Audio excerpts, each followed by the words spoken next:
Hay un arma en esta guerra que no aparece en ningún parte de combate. No está en los mapas de objetivos del IDF, no está en los informes del Pentágono, no la menciona ningún portavoz oficial.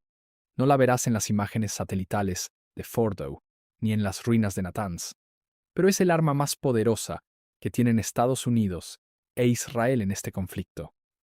Y paradójicamente, es también la más difícil de usar. Se llama la llave de salida. Y hoy vamos a explicar por qué quien controla esa llave controla el final de esta guerra. Quédate. Primer punto. El problema que nadie quiso resolver antes de disparar. Menos de 48 horas antes de que comenzaran los ataques del 28 de febrero de 2026, el enviado especial Steve Witkoff y Jared Kushner, asesor y yerno de Trump, se reunieron con el ministro de Exteriores iraní, Abbas Araghchi, en Ginebra. Tercera ronda de negociaciones mediadas por Omán. Las más largas, las más intensas según ambas partes. Y se fueron sin acuerdo. Araghchi lo describió como las negociaciones más intensas y largas que Irán había sostenido en toda la crisis. Witkoff y Kushner regresaron a Washington. 2 días después, 900 misiles y bombas cayeron sobre Irán en las primeras 12 horas. Esa secuencia, esa transición de mesa de negociación a bombardeo masivo en 48 horas, revela algo que la Association for Arms Control documentó con precisión quirúrgica. Los negociadores americanos llegaron a Ginebra sin haber estudiado las propuestas iraníes con suficiente profundidad, sin haber desarrollado contraofertas creíbles, sin una posición técnica elaborada sobre qué aceptar y qué rechazar. Iban a decir no, no a negociar. Y eso importa, porque la brecha entre lo que Irán ofrecía y lo que Washington exigía no era tan absoluta como los comunicados oficiales sugerían. Irán dijo que estaba dispuesto a eliminar sus 407 kilogramos de uranio, enriquecido al 60%, dispuesto a suspender el enriquecimiento entre 3 y 5 años, dispuesto a negociar sobre misiles y presencia regional. Estados Unidos exigió cero enriquecimiento, para siempre, sin cláusulas de expiración, la destrucción completa e irreversible de Fordow, Natanz e Isfahán, y la entrega de todo el uranio enriquecido al territorio americano. La diferencia entre esas dos posiciones no es ideológica, es técnica, es negociable. No en un día, no con Witkoff en 48 horas, pero negociable. Y ahí está la primera clave que Washington tiene en sus manos, la capacidad de redefinir qué es una victoria diplomática aceptable antes de que la matemática militar haga esa conversación imposible.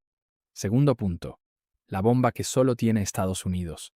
Literalmente, porque hay un elemento en este conflicto que no tiene equivalente en ningún otro arsenal del mundo, y ese elemento le da a Washington una palanca que ningún otro actor en este tablero puede replicar. Se llama la GBU-57 Massive Ordnance Penetrator, la bomba perforadora de búnkeres más grande jamás construida, 13.600 kilogramos, diseñada específicamente para un único propósito, destruir instalaciones subterráneas profundas que ninguna otra arma puede alcanzar. El 22 de junio de 2025, en la operación Midnight Hammer, 7 bombarderos B-2 Spirit despegaron de la base de Whiteman, en Missouri, volaron 18 horas sin aterrizar, repostaron 3 veces en el aire y dejaron caer 14 de estas bombas sobre Fordow y Natanz, los únicos B-2 del mundo, los únicos aviones capaces de llevar esa bomba, la única bomba capaz de penetrar en Fordow, enterrado a entre 80 y 90 metros, de roca sólida en las entrañas de una montaña. Israel no puede hacer eso. Solo Estados Unidos puede hacerlo. El Consejo de Relaciones Exteriores lo documentó sin ambigüedad. La bomba es considerada el único armamento capaz de destruir las instalaciones subterráneas más profundas de Irán. Sin los B-2 americanos y sin las GBU-57, Fordow sobrevive. Pero ahora viene la parte que le da a Washington su palanca más poderosa. Fordow sobrevivió la operación Midnight Hammer. El Pentágono dijo que fue severamente dañado. El Servicio de Inteligencia de Defensa filtró al Congreso que el daño retrasó el programa nuclear entre semanas y meses. El director de la CIA salió en cámara con una evaluación diferente, diciendo que los daños tomarían años en repararse. 2 versiones. Una guerra de narrativas dentro del propio gobierno americano sobre el mismo objetivo. Pero la realidad satelital es esta. A 3 de marzo de 2026, la IAEA confirmó que el núcleo de la instalación subterránea de enriquecimiento de Natanz no había sido destruido. Y Fordow, la joya de la corona, el búnker más profundo, el más blindado, el más crítico, estaba seriamente dañado pero operativamente indeterminado. Y hay más. Mientras caían las bombas en Fordow en junio de 2025, Irán ya estaba construyendo el reemplazo. A 1 kilómetro al sur de Natanz, en una formación montañosa que los analistas llaman Pickaxe Mountain. Una nueva instalación subterránea, posiblemente más profunda que Fordow. La IAEA nunca tuvo acceso. Los inspectores no saben qué hay dentro, y puede que esté más allá del alcance incluso de las GBU-57. Y el 12 de marzo de 2026, el IDF golpeó otra instalación nuclear, el complejo Talegan, en Parchin, donde Irán desarrollaba capacidades críticas para armas nucleares, incluyendo el proyecto Ahmad de explosivos avanzados. Imágenes satelitales confirmaron 3 impactos de bombas de gran penetración directamente sobre la instalación. Irán no para. Construye mientras recibe golpes. Reconstruye lo que se destruye. Entierra más profundo lo que puede ser alcanzado. Y eso convierte al arma que solo tiene Estados Unidos en un instrumento finito, en un juego que Irán ha diseñado para ser infinito. La palanca existe, pero tiene un contador de usos. Tercer punto. El espejo de Persia y la trampa que se repite. Alejémonos por un momento del presente. Porque la historia tiene una lección específica para este escenario que ningún libro de estrategia contemporáneo quiere citar. 492 a.C. El imperio persa de Darío el Grande intenta someter a Grecia. Tiene el ejército más grande y mejor equipado del mundo conocido. Tiene los recursos del imperio más rico del Mediterráneo. Tiene superioridad numérica aplastante. Y en maratón, un ejército ateniense de 10.000 hombres destruye a una fuerza persa de entre 20.000 y 25.000. ¿Cómo? No por superioridad táctica, no por mejor armamento, sino porque los griegos tenían algo que los persas no podían comprar con todos los recursos del imperio. Una definición clara de qué querían. Querían que los persas se fueran. Eso era todo. Una definición simple, binaria, alcanzable. Los persas, en cambio, querían la rendición incondicional, la sumisión política, el control territorial. Querían demasiado, y querer demasiado en una guerra de desgaste es la trampa más antigua de la historia militar. 10 años después, Jerjes intentó lo mismo con un ejército 10 veces mayor. Capturó Atenas, la quemó, y aún así perdió la guerra, porque la definición de victoria que usaba Persia requería una condición que los griegos jamás concederían: la rendición voluntaria de su identidad política. Ahora sustituye a Persia por Washington, y sustituye a Grecia por el régimen iraní, que lleva 47 años definiendo su identidad política como resistencia a la presión americana. La exigencia de cero enriquecimiento para siempre, sin cláusulas de expiración, con destrucción completa e irreversible de todas las instalaciones, entregando el uranio a territorio americano, equivale a pedirle a Irán que abandone el único símbolo de soberanía tecnológica que le queda después de décadas de sanciones. Y ningún régimen, ni siquiera uno al borde del colapso, firma eso voluntariamente. Lo que significa que la clave de salida que Washington tiene en sus manos requiere algo que la política de máxima presión hace casi imposible: bajar el precio de la rendición lo suficiente como para que alguna facción del régimen iraní pueda venderla internamente como una victoria. Eso no es debilidad, es la lección de Persia. Cuarto punto. Las palancas reales que nadie está usando. Porque más allá de las bombas y los interceptores, Estados Unidos tiene en sus manos instrumentos de presión que no requieren gastar un solo interceptor THAAD adicional y que ningún análisis de los medios masivos está articulando con claridad. Primera palanca: el uranio enriquecido desaparecido. Irán tenía 407 kilogramos de uranio enriquecido al 60% antes de los ataques de junio de 2025. Según la IAEA, parte de ese material puede haber sido destruido en los ataques sobre Natanz, pero otra parte fue movida antes de los bombardeos, evacuada, y su ubicación actual es desconocida. El director de la IAEA, Rafael Grossi, lo dijo públicamente el 9 de marzo de 2026. Parte del uranio enriquecido al 60% podría seguir estando en Natanz, pero no tiene confirmación, no tiene acceso, no puede verificarlo. 400 kilogramos de uranio enriquecido al 60%, desaparecidos en territorio iraní, en instalaciones subterráneas que ningún inspector puede visitar. Eso no es solo un problema de seguridad, es la palanca más poderosa que tiene Irán en cualquier negociación futura. Y también es, paradójicamente, la razón más poderosa que tiene Washington para no destruir completamente el Estado iraní, porque el caos en Irán no resuelve la pregunta de dónde está ese material. El caos la hace más peligrosa. Un Irán funcional, con un acuerdo verificable, es menos peligroso que un Irán colapsado con 400 kilogramos de uranio, enriquecido flotando en el vacío de poder. Esa ecuación le da a Washington un incentivo estructural que ningún ala del Partido Republicano quiere admitir en público, que necesitan que el régimen iraní sobreviva lo suficiente como para firmar algo. Segunda palanca, las sanciones como llave, no como pared. Las sanciones Snapback de Naciones Unidas expiraron en octubre de 2025. Washington las activó en agosto, impidiendo su expiración. Eso mantiene a Irán bajo el régimen de sanciones más duro de su historia, en un momento en que su economía ya estaba en caída libre, con el rial en colapso, inflación galopante y protestas masivas que el régimen reprimió, con al menos 32.000 muertos, según cifras del propio Trump, en su discurso del Estado de la Unión. Esa presión económica no ha producido la rendición que Washington buscaba, pero ha producido algo igualmente valioso. Ha erosionado la base de legitimidad interna del régimen hasta el punto en que algunas facciones dentro del aparato de poder iraní empezaron a calcular que un acuerdo era menos costoso que la continuación. La trampa es que la presión máxima y la negociación exitosa son objetivos que se contradicen. Cuanta más presión aplicas, más le resulta políticamente imposible a cualquier facción iraní vender un acuerdo como algo que no sea una derrota total. Y las derrotas totales no se firman voluntariamente. Tercera palanca. La ambigüedad estratégica sobre Pickaxe Mountain, la nueva instalación subterránea en construcción a 1 kilómetro al sur de Natanz, potencialmente más profunda que Fordow, posiblemente más allá del alcance de las GBU-57. Irán la está construyendo. Estados Unidos la está observando. Y ninguno de los dos ha hablado de ella en público con precisión.